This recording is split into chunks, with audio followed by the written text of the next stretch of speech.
Have you ever met someone who needed constant applause to feel important?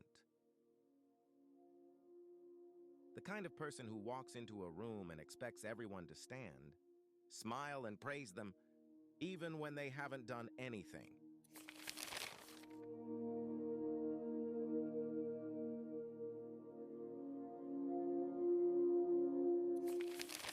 Today's story is about a powerful executive, a quiet employee, and how pride can quietly destroy everything you worked for. This is the story of Haman and Mordecai in modern times. In the tallest building in the city stood Argenix Global, a billion-dollar company known around the world. At the top of that company was a man named Harold Mann. Everyone called him HM. Not because they respected him, but because they feared him. Harold was the chief strategy officer, second only to the CEO himself. He controlled promotions, salaries, contracts, careers. He loved power. But more than power, he loved recognition. He wanted people to notice him when he walked into the office. He wanted heads to turn. He wanted people to feel lucky to be in the same room as him. And slowly, the company culture changed. Whenever Harold walked through the lobby, employees would stand up, greet him loudly, and smile. "Good morning, sir." "Looking sharp today." "Great presentation yesterday." It became unspoken office law. Everyone participated.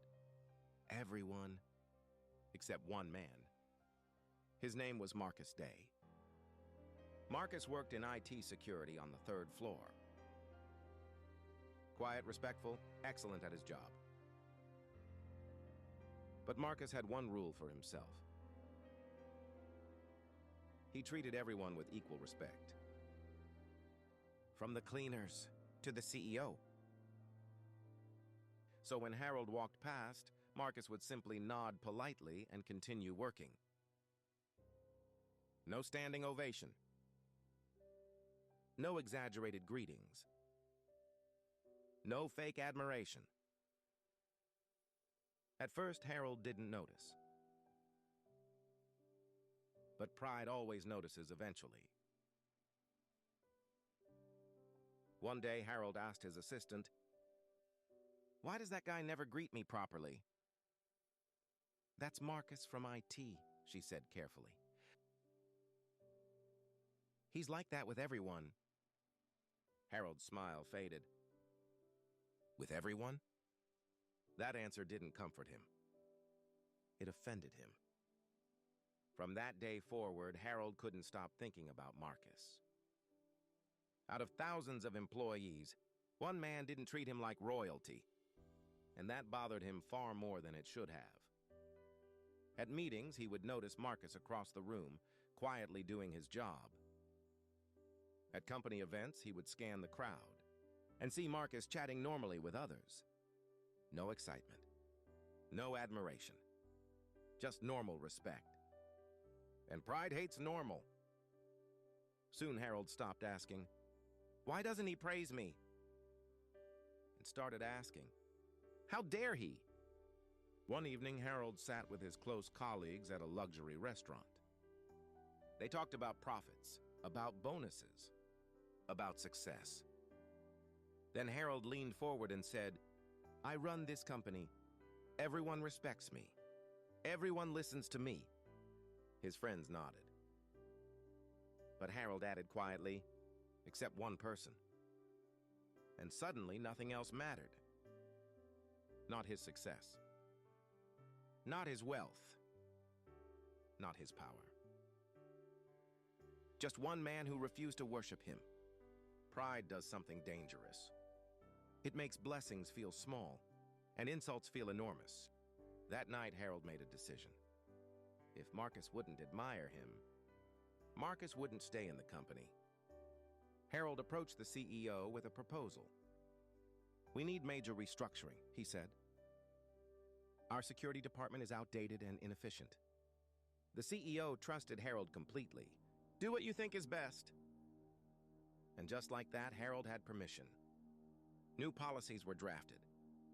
Departments were reviewed. Jobs were marked as redundant. At the top of the list, Marcus Day. Harold went home smiling. Finally, the disrespect would end. That same night, the CEO couldn't sleep. He opened his laptop and began reviewing old company reports. A random decision. A boring task. But then he found something interesting. A report from 2 years ago. A cybersecurity breach that had almost destroyed the company. Millions could have been lost. Reputation ruined. But the breach had been stopped just in time. By one employee, Marcus Day. The CEO sat upright. How did we never recognize him? The next morning, Harold walked into the office ready to finalize Marcus's termination. But instead, he was called into the CEO's office. I discovered something last night, the CEO said. Marcus Day saved this company, and we never thanked him. Harold froze. The CEO continued. We need to honor him publicly. Big ceremony. Company-wide announcement. Then came the words Harold never expected. I want you to organize it. In that moment, Harold felt the ground shift beneath him. The man he tried to remove was about to be celebrated by the entire company. A week later, the entire company gathered in the main hall. Harold stood on stage, reading the speech he had written himself. Praising Marcus. Thanking Marcus. Celebrating Marcus. And the applause was louder than anything Harold had ever received. For the first time, he realized something painful. Respect cannot be forced. Admiration cannot be demanded. Honor cannot be stolen. It can only be earned. Pride whispers a dangerous lie. You deserve more recognition. But humility tells the truth. If you need applause to feel valuable, you've already lost what matters. Harold had power, status, influence. But one quiet man taught him the lesson success never could. The more you chase recognition, the more it runs from you. And the moment you stop needing applause is often the moment you finally receive it.